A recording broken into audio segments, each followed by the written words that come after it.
पुराने ज़माने में एक कहावत होती थी कि जितने हाथ उतनी कमाई।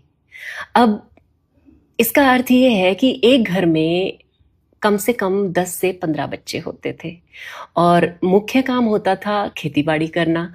तो खेती-बाड़ी में तो जितने लोग होते हैं उतनी ही सरलता से उसको किया जा सकता है।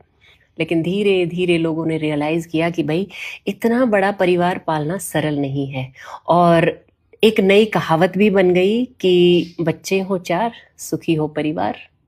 तो लोगों की जो बच्चे पैदा करने की गिनती थी वो कम हो गई। अब एक-एक परिवार में 4 से 5 बच्चे होने लगे। लेकिन बात यहीं खत्म नहीं हो जाती है।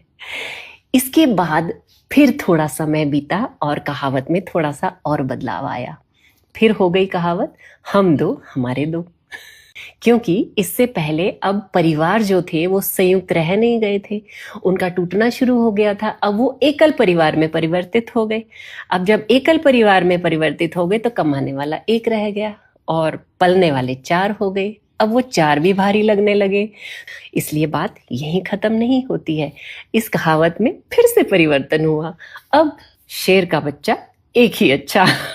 समय ने फिर पलटी खाई, लेकिन आज जो दृश्य चल रहा है, जो समय चल रहा है, जो लोगों के मन में परिवर्तन चल रहा है, अब उनके माता-पिता भी साथ नहीं रहते हैं। ना वो रखना चाहते हैं और बहुत से माता-पिता साथ रहना भी नहीं चाहते हैं। तो अब वो एक बच्चा भी कौन पाले? बच्चा बहुत बड़ी ज़िम्मेदारी होता है और अगर बच्चे को पैदा किया जाता है तो बच्चे के संस्कार, पढ़ाई-लिखाई, आचार, व्यवहार, हर चीज़ के लिए कौन ज़िम्मेदार है? माता-पिता। और माता-पिता तो दोनों बाहर जाते हैं। उनके पास बच्चे को पालने के लिए समय ही नहीं है। तो अब कहावत ने फिर से टर्न लिया। अब कहावत क्या बन गई है?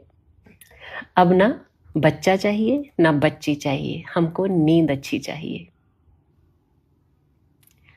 ऑफ कोर्स जब हम सुबह से शाम तक काम करेंगे, थक जाएंगे तो हमें नींद चाहिए ही और बच्चा होगा तो वो नींद में खलल तो होगा ही।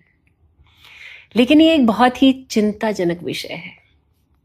अगर यही हाल रहा तो भविष्य में ना बच्चे दिखेंगे, ना जवान दिखेंगे। जब तक हम लोग जिंदा हैं तब तक हमें चारों तरफ बुजुर्ग ही दिखेंगे। ये बात मैं हंस के जरूर कह रही हूं, लेकिन है बहुत चिंताजनक। इस पर विचार कीजिए।